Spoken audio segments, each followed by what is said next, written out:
Hello everybody and welcome. In this video I'm going to show you how to enable LDAC for your earbuds ANKER Liberty 3 Pro.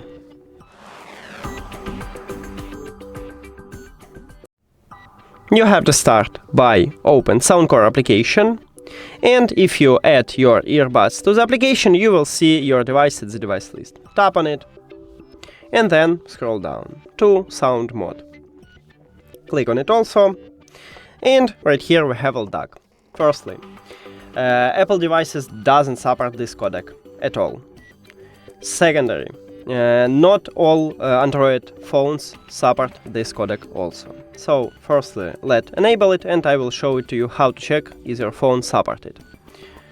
Tap at this circle near to the preferred audio quality. Now wait.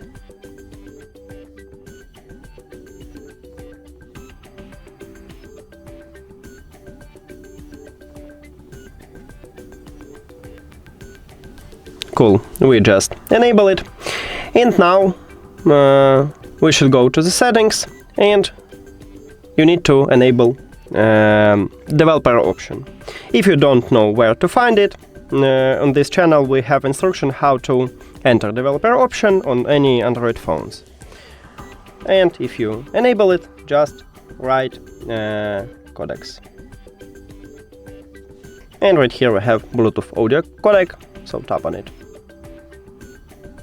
And as you can see, right here we have LDAC. So it's available on my phone, and it also all codecs what these earbuds support. And that's it. Thank you for watching this video. If you found it helpful, please consider subscribing to the channel and leave the like on the video. See you later.